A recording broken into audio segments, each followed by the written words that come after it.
I'm not entirely sure what's different, but I feel like I've just been having month after month of really good, like large volume of reads and also a lot of really, really good stuff since second quarter. So hopefully we'll keep it going.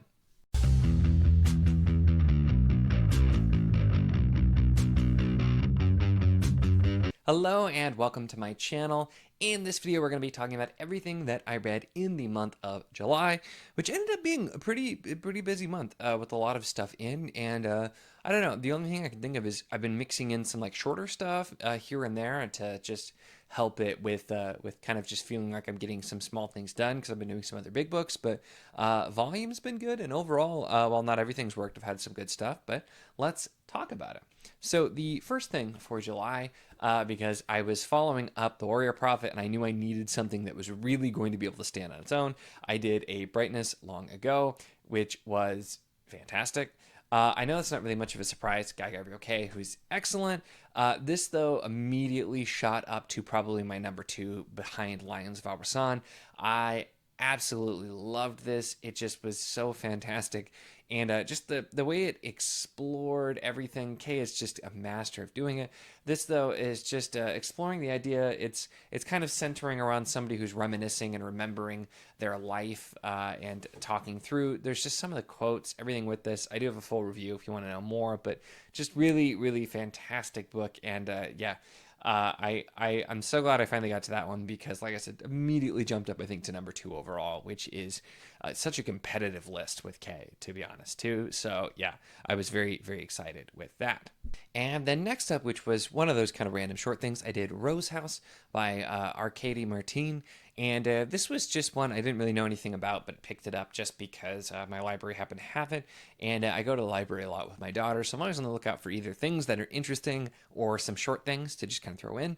And this was a weird novella that was dealing with like AI houses in this very specific house, Rose House, which is one of these really crazy advanced AI houses that was created by this kind of crazy architect. And then it's what happens when there's a murder in the house and that nobody is allowed to get in but one person. So this was a really kind of odd experience, but was interesting. Kind of reminded me of some of the like old school speculative fiction with some modern twists. So it was interesting. I do a review for this as well as most everything I'll be talking about on the channel if you want to know more. But it was an interesting time and kind of a nice change of pace book, just doing something different.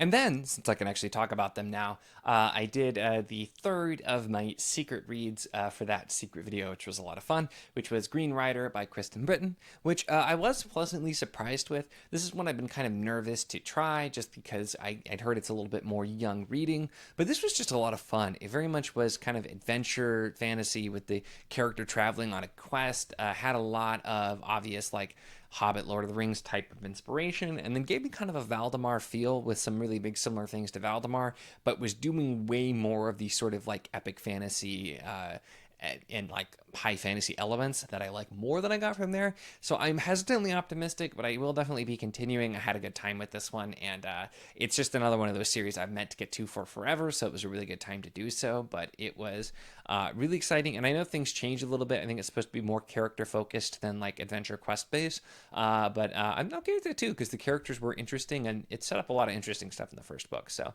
we'll see where that one ends up going. And then continuing with the short reads, I did get Saturation Point by Adrian Tchaikovsky. This was another one that my library just happened to have, and I'm just curious to try more Tchaikovsky, which we'll talk more about some of his other shorts later. This is probably my least favorite that I've done so far. I made the joke in my review that it was like, the Annihilation You Already Have at Home, because it reminded me in a lot of ways of Annihilation by Jeff Vandermeer, but just not like as good. I didn't find it as compelling. Tonally, I didn't think it really worked that well for me. The humor just didn't seem to really work that well, and it just was not quite as interesting as that was. So kind of a miss for me, but overall, I really enjoyed Tchaikovsky's short work, which we'll talk more about, like I said, because I did get to more of that. But yeah, this one just wasn't really it for me.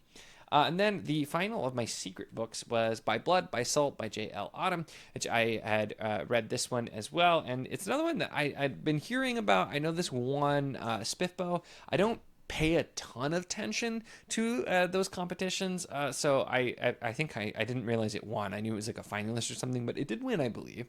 And I've not read almost any of the other winners, but This was specifically I picked as a favorite book because Tori was a really big fan of it, and I quite enjoyed this. It's very military fantasy, but it also has a really good depth of like world building with like the cultures that are set up and some really interesting things with the characters. So I am very curious. I'm hoping also to continue and get to the second book.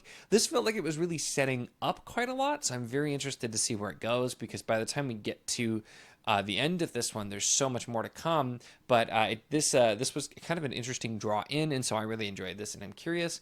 It's just interesting character stuff, kind of a different setting, and a really deep dive into cultures and how they interact with each other, and this kind of stuff I just feel like you don't get enough of in fantasy. So for me, the world was really interesting, and then also if you like character and military based type of fantasy, you get a lot of that here as well. So I can see why this one did well and has been popular, and I'm very excited to continue that also.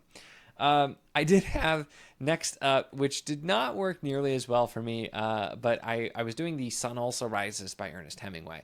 And I realized I have my copy of that I forgot to grab because this was a DNF. But I had a copy and I was planning that as my quarterly classic as a thing I was doing this year and had my patrons vote on.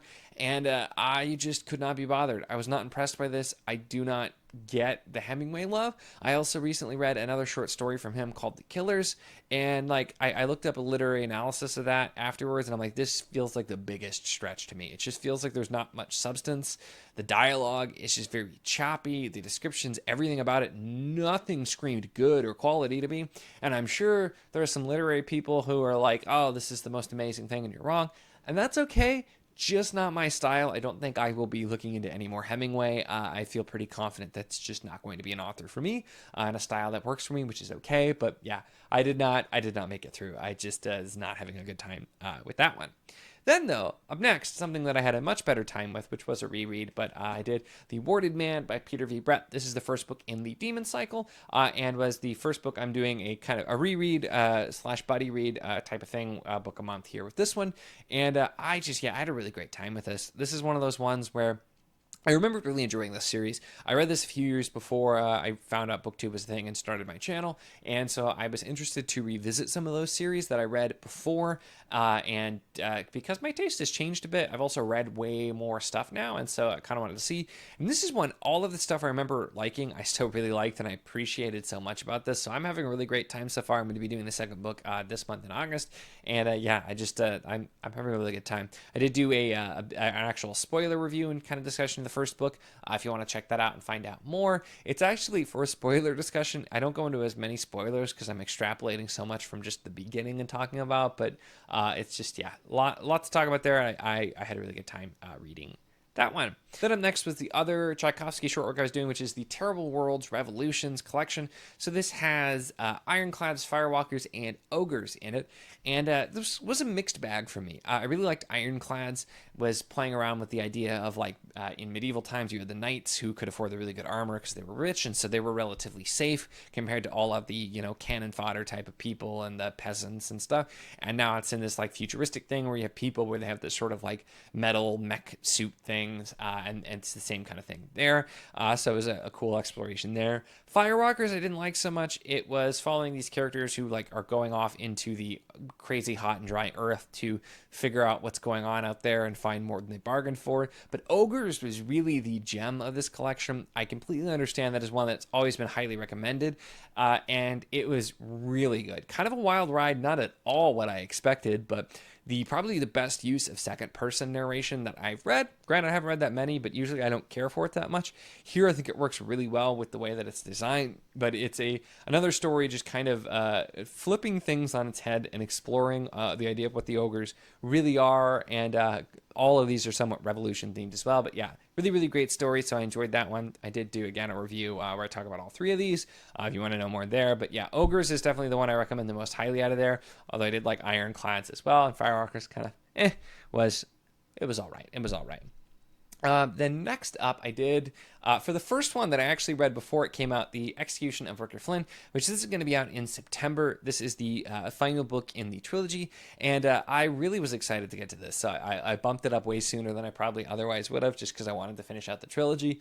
And I feel like everybody who I know who's been reading these has really been enjoying them, and I am very much in that camp as well. These books, they're really good. And the first one took me a bit to get used to, just because it was very different from what I was expecting. But this is your sort of like 80s action prison break type of thing, but with Jack and Rooker, and there's so many memorable characters, from the villain to these other side characters that you really care about, and then just the friendship between Jack and Rooker, which is really the focus of this trilogy. Is it just something I feel like you don't get explored nearly as often, this really, really deep friendship. And it feels so real and so believable. And so these characters and what they're going through is crazy. And the ending was so incredibly satisfying. I wasn't sure how he was actually going to end it, and I don't think it could have been much better, at least for me personally. I loved the ending of this one. Just another really phenomenal book, and a really phenomenal trilogy, and I'm very excited to keep continuing with Keymark. I know there's going to be more exploring Keymark with different characters, but so good here. After that, then I did Deathstalker by Simon R. Green, and this was in absolutely wild ride. This was not quite what I expected. I had heard that it was sort of like campy sci-fi, and it is, but it is very campy sci-fi, but at the same time, it's like epic space opera type of sci-fi with all kinds of politics and all big things going on as well. And so it manages to kind of mix that and walk a fine line between having some stuff that's absurd, having some stuff that's really campy, having some more serious moments, but it's also just playing around with just a plethora of sci-fi tropes. There's a lot of like Star Wars inspiration, but there's some things that are reminiscent of like Doctor Who and lots of other things as well. And it's just playing around with all of the sci-fi and never taking itself too seriously, but also telling a kind of big sprawling story. So it's not quite like anything that I've ever read. I usually, like, if I'm doing my silly campy, I like that nice short bites, and then the epic space opera I can see being longer, but this really does mesh the two. And so while there were some times where I felt like some parts seemed a bit long, I had a lot of fun with this, and it was just a really entertaining ride. And entertaining is the big thing. It never lets you sit too long that you're getting bored. You're always going to move to some other big fun thing, and there was just a lot of craziness, so it was definitely a fun book. And then, not working out so well, but I finally did get to, I've been meaning to for absolutely ages. I finally got around to trying Nicholas Raven and the Wizard's Web by Thomas Prostopnik. This is, I was sent the trilogy years ago at this point, and the author had sent it to quite a few booktubers, and I kept meaning to get to it, but I always have so many review copies that I've specifically accepted that it's hard to get to the ones that were just kind of cold sent, although I still do try. And this one just being so incredibly long, and it's also supposed to be, it's a book in 3 parts, so even though this is pretty chunky, this is like part 1, it's not even like book 1, and so it's just because it was so long, I felt like it was going to take me forever to get through, and I feel like that's subconsciously why I kept putting it off.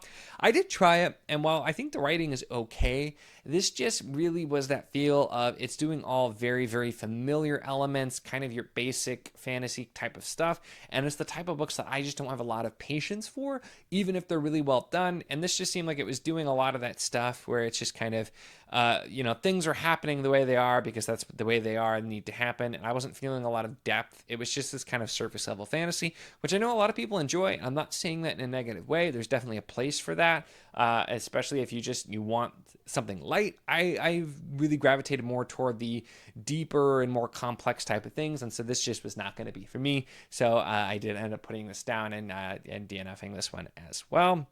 But it's kind of is what it is.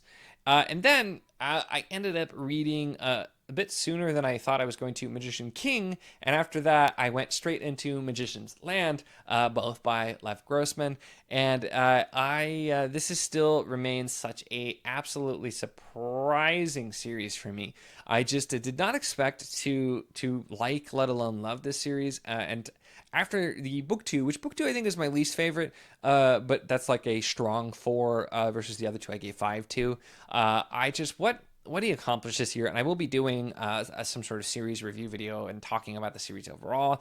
But it's I talked a lot in the first review that instead of being what this gets sold as being Harry Potter for adults, I think that's such a disservice and really gives you the wrong idea here. This is kind of the adult cynical look into the idea of those fantasies that you fall in love with as a kid that aren't real. And it's exploring the idea of, well, what if it is? What if you get there and it's not what you think, or it doesn't make your life better if you're miserable? And the characters are all pretty miserable and not the most fun to follow, but they're so well written, they're so realistic, and I think you can find things to identify.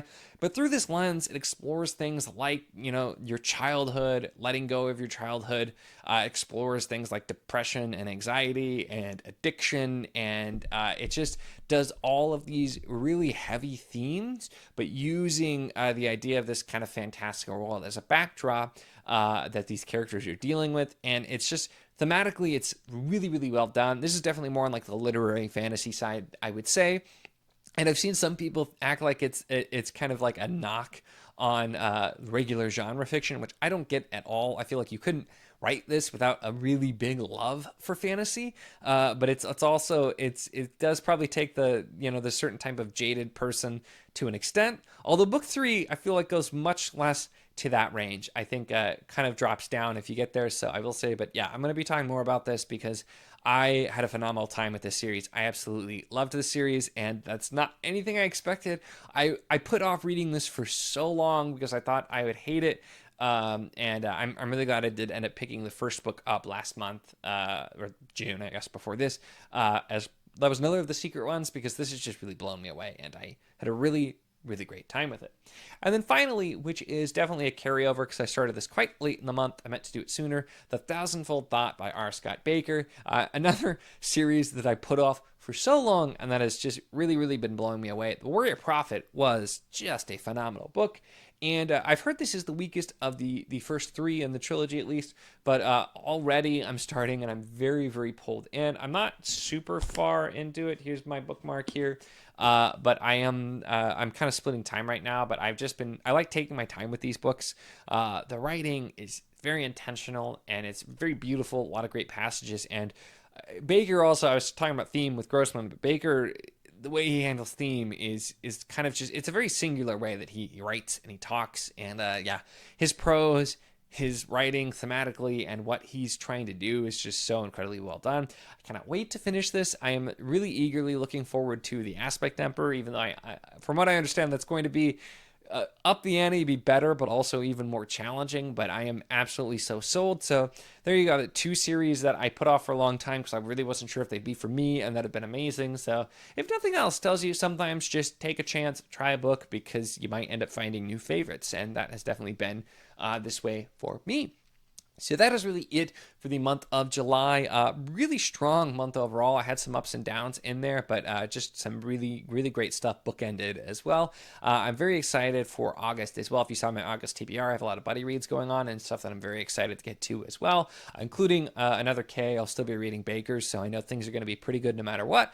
But yeah, I'm excited to get to more of that. But let me know your thoughts on any of the stuff that I read in the month of July, or as well your standouts, whether good or bad, were in the month of July. I always love to hear from you. That's it for this one, though. Make sure to give the video a like if you enjoyed it. Check the links in the description, as always, for the Patreon if you want to support what I do, as well as the Wizardly Enclave Discord if you want to chat books, whether any of these books, other books, really anything at all. It's a lot of fun, and we'd love to have you. And of course, if you enjoy my content, make sure to subscribe.